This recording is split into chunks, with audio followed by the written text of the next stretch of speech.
Good morning, children. Now let us next see the definitions of the line segment. Now the union set of point A, point B and the points between A and B is called as the segment AB. So here this figure, it shows you the segment AB. So segment AB, it is written in brief as seg AB. Now segment AB means it is same as segment BA. Points A and B, they are called as the endpoints of the segment, and the distance between the endpoints of the segment AB, it is called as the length of the segment. That is, length AB is equal to distance AB. Now length AB is equal to 5, it is also written as AB is equal to 5. Now the next one is here ray AB. Now ray AB means, here this is the figure for the ray AB.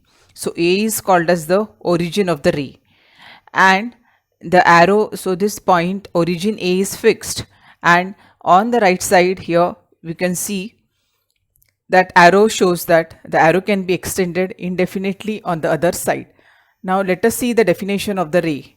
Suppose A and B are two distinct points, then the union set of all points on segment AB and the point P such that ABP, that is B lies between A and P, is called as the ray AB. Then the next definition is line AB. Now line AB, here you can see this one. Line AB means what here? This is the union set on ray AB and the opposite ray of ray AB is called as the line AB. Now the line, it has arrow on both the sides and it can be extended indefinitely on both the sides. Now next definition is here, this one, of the congruent segments. If the length of the two segments is equal, then the two segments are congruent. So here in the figure you can see AB is congruent to segment CD, because this length of the segment AB is equal to length of the segment CD. Now next we will see the properties of the segments. Now properties of the segments, first property is reflexivity, that every segment is congruent to itself. Segment AB congruent to segment AB. Then second definition is that of symmetry. If segment AB is congruent to segment AB, then segment CD is also congruent to segment AB. If the first segment is congruent to the second, then the second one is congruent to the first. Now third property of the congruent segment is transitivity. Transitivity means if the first segment is congruent to the second and second is congruent to the third, then the first segment is congruent to the third segment. Now meaning of this is, here you can see, if segment AB is congruent to segment CD and segment CD is congruent to segment EF, then the first segment AB is congruent to segment EF. Is that clear? Now next we will see here what do you mean by the midpoint of the segment. Now the midpoint of the segment means, here this is the segment AB. Now point M, it lies between A and B such that segment AM is congruent to segment BM. Then we say that the M is the midpoint of segment AB. Now every segment, it has got one and only one midpoint. Now next we will see here what do you mean by comparison of the segments. Now comparison of the segments means, here if the length of the segment AB, here this is less than the length of the segment CD, then it is written as segment AB is less than segment CD, or segment CD is greater than segment AB. The comparison of segment depends upon the length. Now next is here the perpendicularity of the segments or the rays. Now here see, here this one segment AB is there. Now there is a line CD such that it is perpendicular to AB. Then two rays or the segments and the ray are said to be perpendicular to each other. So in the figure 1.11, what we see, segment AB is perpendicular to line CD. Now segment AB is perpendicular to ray CD. Now distance of the point from the line. Now distance of the point from the line means, here see, if here in this figure CD is perpendicular to line AB, then point D lies on line AB. So point D is called as the foot of the perpendicular drawn from C on AB. Then length of this CD, segment CD, this is called as the distance of the point C from the line AB. Got it? So if this CD is equal to 5 centimeter, then we can say that distance of the point C from line AB, this is equal to 5 centimeter. I hope it's clear to everyone now. So all these definitions which we have seen now, that all will. Now let us begin with the practice set 1.2. Now following table shows the points on the number line and their coordinates. Decide whether the pair of segments are congruent or not. The points given are A, B, C, D and E, and their coordinates are -3, 5, 2, -7 and 9. Now segment DE and segment AB length you have to find out whether they are congruent or not. So segment DE length is equal to the length of the segment DE. Now the coordinate of D is -7 and that of E is 9. So -7 is less than 9. So segment DE will be equal to 9 minus -7. So 9 plus 7 is equal to 16. Now segment AB length we will find out. So that will be given by the length of the segment AB. So now this is 5 minus -3. So 5 plus 3 equal to 8. So what we see, segment DE is not equal to segment AB. Therefore segment DE and segment AB, these are not congruent segment. Now the remaining sums of that part you will be doing yourself. Now see the second question now. Point M is the midpoint of segment AB. If AB is equal to 8, then find the length of AM. Now M is the midpoint of segment AB. Therefore length AM will be equal to half of length AB. So half of 8, that is equal to 4. So AM is equal to 4.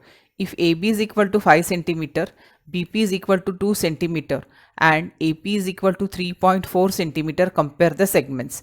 Now from here you can see 5 is greater than 3.4 is greater than 2. Therefore length AB is greater than length AP is greater than length BP. Now the next sum is here, fourth one. Answer the write the answers to the following question. Now observe the figure carefully. Now on the line here, these are the points T, S, R, P, Q. Then all the definitions of line, segment, and ray we have seen. Now let us see, write the name of the opposite ray of ray RP.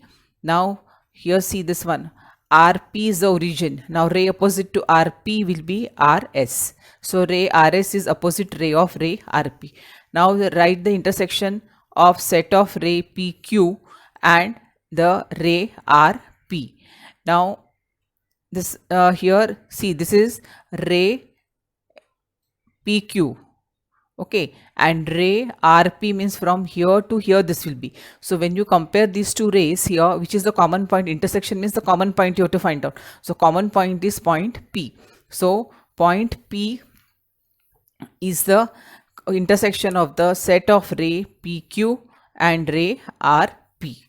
Then write the union of the set of segment PQ and segment QR.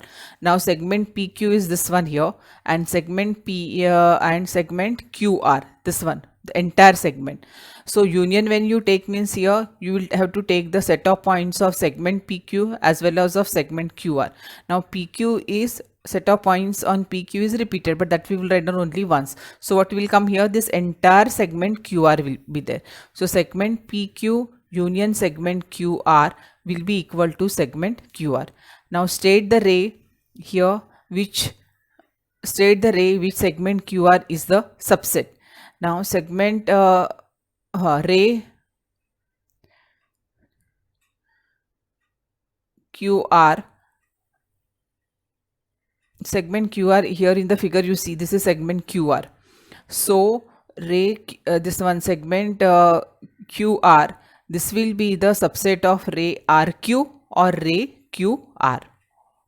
Okay, so this, both the answers will be right. Now write the pair of opposite rays with common endpoint R. Now this is a point endpoint R. So ray RP and ray RS are the pair of opposite rays with common endpoint R. Now write the two rays with the common endpoint S. So the two rays with the common endpoint SR, ray SR and ray ST. Then next is here, write the intersection set of ray SP and ray ST. T. Now ray SP is on right side and ray ST is towards the left. So what is the common here? Point intersection means the common point you have to take. So point S will be the answer. Now answer the following. Now this figure is given and the points are given on the number line, and then also their coordinates are given. So now you have to find out, state the point which are equidistant from B. Now B coordinate is here 2, and to the right of B here, if you take a point C, then point C is at a distance of 2 units from B, because coordinate of C is 4 and that of B is 2. So 4 minus 2 is 2. So on the left of B, point A is also at a distance of 2 units. So A and C is one pair of point which is at a distance of 2 units from B. Now, if you take the point D, then the point D is at a distance of 4 units from B. Now, to the left of B, again, keep on counting the points here. So, you will see that the point P is also at a distance of 4 units from P. So, point P and D, these are also the pair of points which are at a distance of 4 units from B. Now, write the pair of points equidistant from Q. Now the pair of points equidistant from Q, here in the figure you can see one set of point is here. Here this is Q, coordinate is -4. So move 1 unit to the right and 1 unit to the left. So 1 unit to the right when you move, so what you will get here, point L and point U. So one pair of point U and L is the pair of point which is as a distance of 1 unit from Q. Then move 2 units to the right and 2 units to the left. So points P and R, this is the second pair of point which is equidistant from Q. Now find distance UV, distance PC. So see, this type of sums we have already done. So just find out the coordinates and subtract the smaller coordinate from the larger one. Is that clear to all of you?